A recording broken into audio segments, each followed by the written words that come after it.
একটা জঙ্গলে চার্লস নামের একটা সিংহ থাকতো।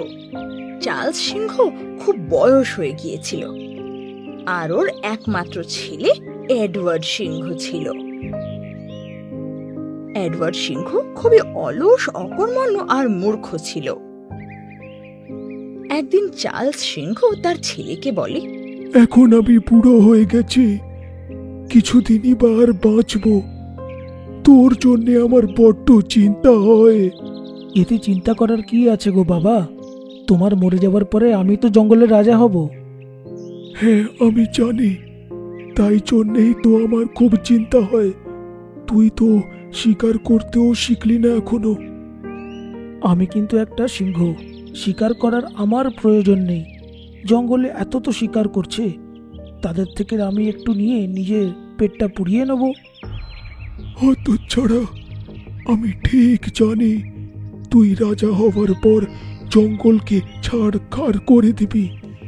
তুমি কি কথা বলছো বাবা? ঠিকই বলছি রে, আসলে তুই একটা কলঙ্ক। তোর মতন আলস সিংহ জীবনে দেখিনি।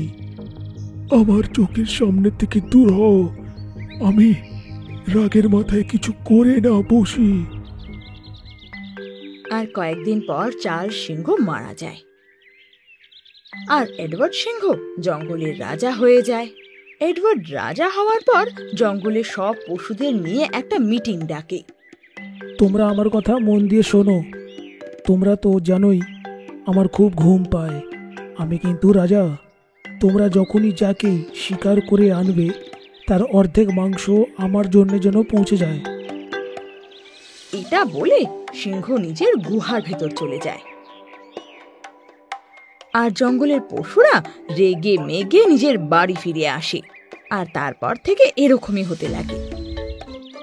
কয়েকদিন পর দুটো চিতাবাঘ নিজেদের মধ্যে লড়াই করতে করতে এডওয়ার্ডের সামনে একটা মাংসের টুকরো নিয়ে আসে। মহারাজ, খুব কষ্ট করে একটা হরিণকে মেরেছিলাম, কিন্তু ও আমার শিকার চুরি করে নিল। মহারাজ, ও মিথ্যে কথা বলছে। এই শিকারটা আমি করেছিলাম, এই মাংসের টুকরোটাও আমার। ওর কথা বিশ্বাস করবেন না। মহারাজ, আপনি কোনো সিদ্ধান্ত নিন। তোমরা আমাকে ঘুম থেকে উঠিয়ে দিলে, এখন আমার মাংসটা এক্ষুনি চাই। এটা এখানে রেখে দাও, আর এটাই আমার বিচার। বলো, কেমন বিচার আমার? এটা শুনে দুই চিতার খুব রাগ হয়, আর ওরা উদাস মনে গজরাতে গজরাতে সেখান থেকে চলে যায়। এর চেয়ে ভালো হতো আমরা অর্ধেক করে মাংসের টুকরোটা খেয়ে ফেলতাম। তুই ঠিক বলেছিস, এই রাজা নয়, এই একটা চোর। আমি তো ভাবতাম এই একটা অলস, কিন্তু অলসের সাথে এই একটা খুব বড় মূর্খ। এরকমই সময় ধীরে ধীরে কাটতে লাগে। আর একদিন ক্লেরো শেয়াল নিজের স্বামীকে বলে, বলতে পারো এরকম ভাবে কতদিন চলবে? আর তুমি বলতে কি চাও? মানে শিকারটা আমরা করব, আর আমাদের শিকারের অর্ধেক অংশ রাজা খেয়ে নেবে। আমি কিন্তু বলে দিচ্ছি, আমি আমার খাবারের অর্ধেক অংশ রাজাকে দেব না। এরম বলো না, ও জঙ্গলের রাজা। ও যদি এটা জানতে পারে, আমাদের তো প্রাণেই মেরে দেবে। মারবে না ছাই, নিজের গুহ থেকে বেরোতেই তো ওর বোধহয় পা কাঁপতে লাগে। সিংহের নামেও একটা লজ্জা, লজ্জা। তুমি তোমার অংশ দিবে তো দাও, আমি দিতে পারছি না। হ্যাঁ। এদিকে ক্লেরো শেয়াল আর ওর স্বামীর কথা লুকিয়ে লুকিয়ে জ্যাক হাতি শুনছিল। জ্যাক হাতি আসলে পুরনো রাজার পরামর্শদাতা ছিল। তো জ্যাক হাতি গুহায় গিয়ে এডওয়ার্ড সিংহকে বলে, এটা কিন্তু ঠিক হচ্ছে না মহারাজ। এই যদি চলতে থাকে, প্রজারা আপনাকে আর ভয় পাবে না। দেখো, তুমি আমার বাবার মন্ত্রী ছিলে, আমার নয়। আমাকে বেশি জ্ঞান দিও না, চলে যাও, আমার কিন্তু ঘুম পাচ্ছে। মহারাজ, ভুলবে না তুমি একটা সিংহ। সিংহ নিজে শিকার করেই খায়, অন্যের শিকার এঁঠোটা সে খায় না। তুই যাবি কি যাবি না? মহারাজ, কথাটাকে শুনুন। এই যদি আপনি করেন, কেউ ভয় পাবে না। একটা ইঁদুরও আপনার সাথে জ্ঞান দেখিয়ে কথা বলবে। সব সিংহর জাতিরা বদনাম হয়ে যাবে। তুমি চাওটা কি? আমি চাই আপনি সিংহ হন, আর নিজের অভ্যেস পাল্টান, না হলে অন্য জঙ্গলের সিংহ কিন্তু এটা দখল করে নেবে। হ্যাঁ, ভালোই তো। ওকে কুটুম বানাবো, তারপরে আমি ঘুমোতেই থাকবো আর আরামসে বিনামূল্যে মাংস খাবো।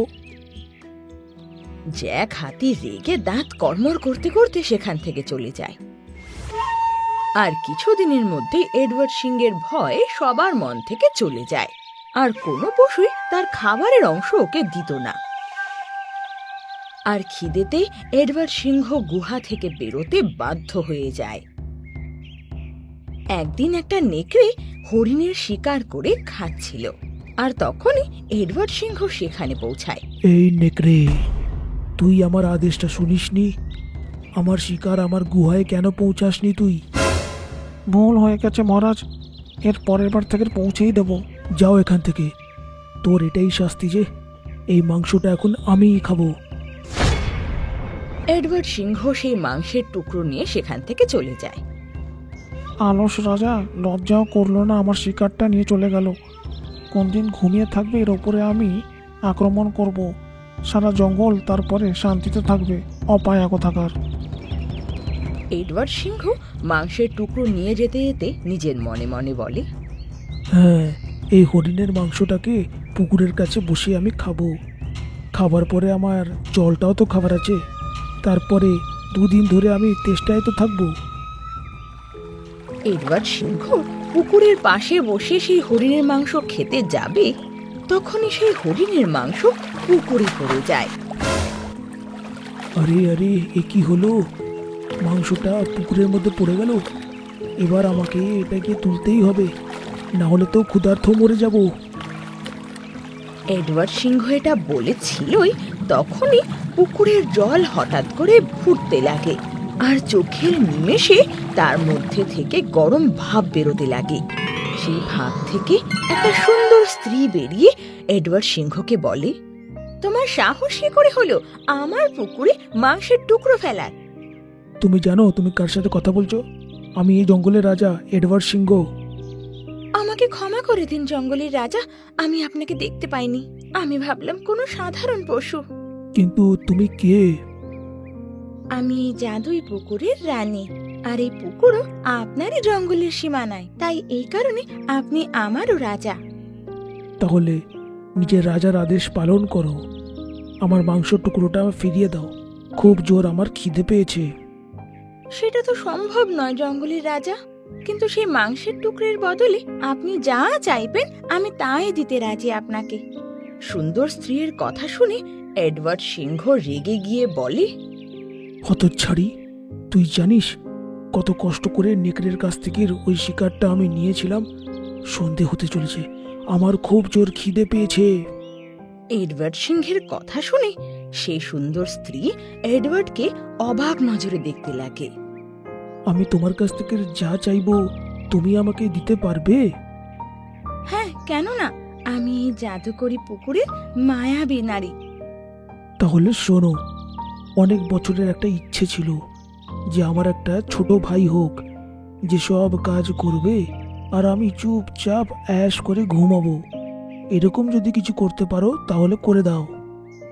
জঙ্গলের একটাই রাজা হয়, আর তোমার যদি কোনো ভাই হতো সে তোমাকে জীবিত রাখতো না। কিন্তু যেমন তোমার ইচ্ছে, তোমার ইচ্ছে পূরণ করা আমার কর্তব্য। মায়াবী স্ত্রী সেই কথাটা বলতেই পুকুরের ভেতর থেকে এডওয়ার্ড সিংহের মতনই দেখতে আরেকটা সিংহ বেরিয়ে চলে আসে, আর সেই মায়াবী স্ত্রী সেখান থেকে চলে যায়। এডওয়ার্ড তখন সেই সিংহের দিকে তাকিয়ে বলে, তুই আমার ছোট ভাই আর আমি তোর রাজা। যা, জঙ্গলে গিয়ে তুই শিকার কর আর আমার জন্য নিয়ে আয়। তোর মাথা ঠিক আছে তো? জঙ্গলের রাজা আমিই হব।